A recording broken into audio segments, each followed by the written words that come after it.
Hey guys, Kyle, the Death Knight of Anime here, bringing you my review for Fire Force Season 2, Episode 15. Okay, so first off, I want to talk about the pacing of this episode because I feel that's pretty much the pretty much main topic of discussion that really needs to be addressed.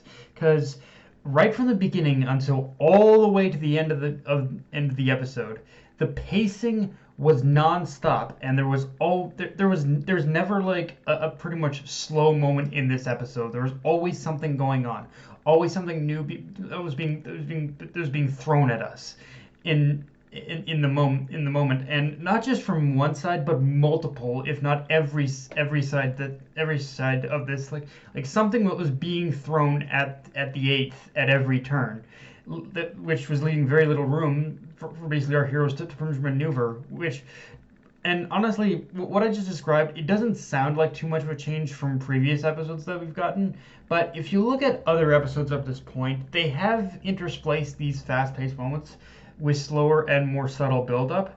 But the fact that this episode was non-stop, had a non-stop and frenetic energy to it at every turn, does a lot to show the much more tense, the much more like intense nature of the current situation, and how, by virtue of our heroes essentially opposing a body of the government, it emphasized the sort of 11th hour and last resort feel of each scene, and how at every turn, moment by moment, even when it seems like our heroes have the advantage or have made it out of bad situation, something else happens to make things infinitely worse for our heroes. Like, for example, even when the 8th had finally reunited, things were made everything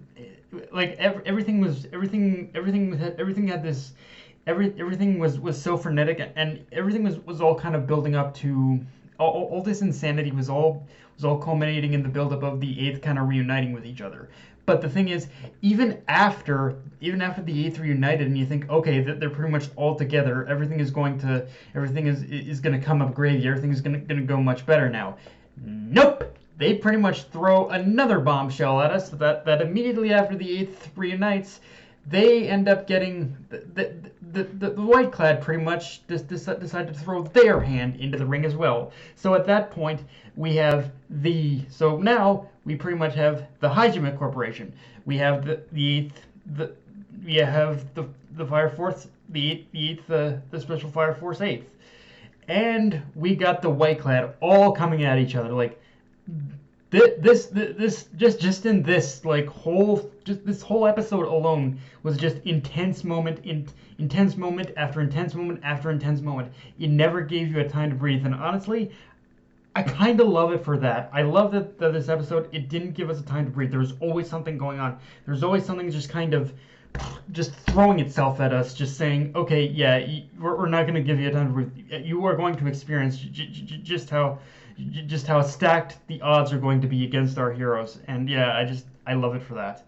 Of course, with the White-Clad throwing themselves in, we do also establish that they and Hajime just don't. We also established what was probably previously thought, but now just not. But definitely confirmed now that Hajime and the White-Clad, they don't share any connection whatsoever, and that both groups have their own purpose for doing have their own purpose for wanting these people who awaken the Adola, which, just at face value, again, is one of those things that honestly makes this episode beautifully chaotic and adds a whole new layer to the title of three-way melee, with just these three different factions: the eighth, the White-Clad, and all them throwing themselves at each other. And it's one of those things where it makes you, with everyone throwing themselves at each other, it makes you fear even more that another pillar is going to be lost, which, with so much chaos happening at one time, don't get me wrong, I'm not saying we were never faced with situations like that of fear of losing another pillar, but I think in this case it works better than it has in previous episodes, or previous arcs, because of just how frenetic and frantic and just over just how blown to hell everything is. I think it works better in that way, that when you have, I think the fear of losing something works better when you basically push the main protagonist to the absolute brink and just push them 100% against the wall. I feel that's what this episode did. This is what this episode did, and what this episode and arc has done better than most other arcs, where the goal was to like what was to kind of get a pillar on their side. Um, Now, one thing I loved about this episode, and pretty much the manga equivalent as well, is how it used this whole scenario I just described to mix the dynamics up a bit. For instance, I never gave it much thought before, but seeing Maki and Vulcan work together to defeat the crazy puppeteer chick's golem, does do a lot to develop things beyond just the safe character dynamics we've seen up to this point. I mean, the same also going with how we've seen Shinra and Licht work together in the past couple of episodes. It does by switching things up, it does more to develop the connections between these characters and how they work off each other and how just and develops their repertoire and puts things into bit of context of basically of how well these characters work off each other, and develops how these characters can work off each other in the future, and nuts and every time that the usual every time that they're not placed in a situation where they team up with their usual like partner or something, and and of course, again, going back to what I said, even after Maki had her badass best girl moment and basically defeated that golem, they were like Maki and Vulcan, despite having one victory against her, were still pushed against the wall with that whole army of puppet golems. And then the giant robot that she brought out, like each moment felt like it was escalating on top of another, and it was just pushing our heroes back, which I think in some ways is good in showing just not only how classed our heroes are, but also just how much development that they also need to do as well in order to be more prepared in the future. On that front, let's talk art and animation, because going along with the fast pacing, the visual flow of the art and animation this week was once again insane, just from how it managed to capture that same amount of kinetic and chaotic energy of being faced with one threat after another that are constantly blocking the path. Now I will admit there were moments, I think particularly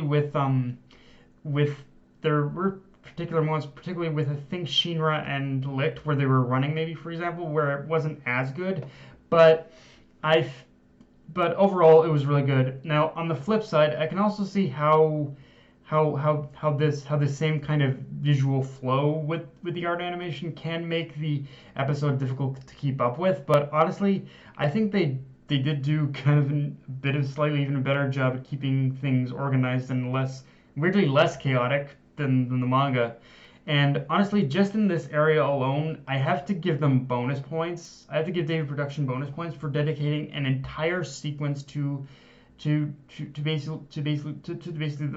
the formation of that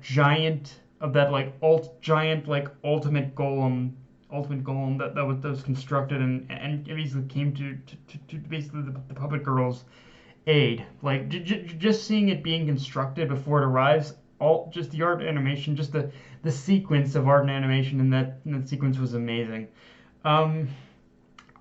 A weird thing too to bring up, but I feel it is something worth noting, is that I also feel this episode did a much better job at just the simplest act of emphasizing more expression on the characters in terms of their reactions. Like just throwing this out there, Vulcan's like facial expressions during his rant and argument with the puppet lady about the Iron Owls being mocked was way more detailed and hilarious to watch here than in the manga. And again, and from there, just like even just the simplest of expressions, you wouldn't think of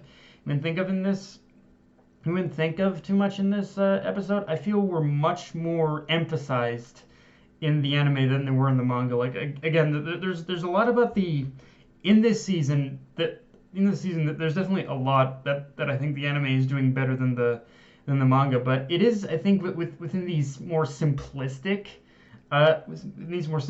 things where I think the anime is doing better than the manga, honestly.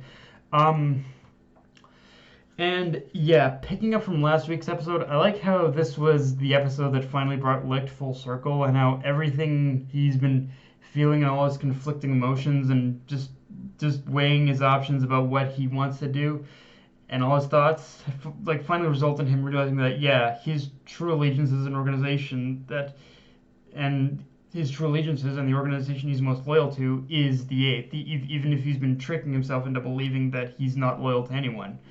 Um, and and for him to realize his true feelings on the matter, but it's an interesting payoff. It is definitely an interesting payoff for his character growth, because in a weird, I think this is more subconscious on Lick's part, but I think in the same way he recognizes that Joker exists to change things from the darkness, the Eighth can exist to change things in the light. Like, it's a very yin yang thing. Like, Joker exists in the dark to change things. The Eighth, they can be an organization that exists to change things in the light. But yeah, guys, that's all I got for this review. If you enjoyed the video, like, comment, subscribe. Follow me on Twitter, Facebook, and list your Crunchyroll. Death Knight of Enemy, signing off. Later, guys.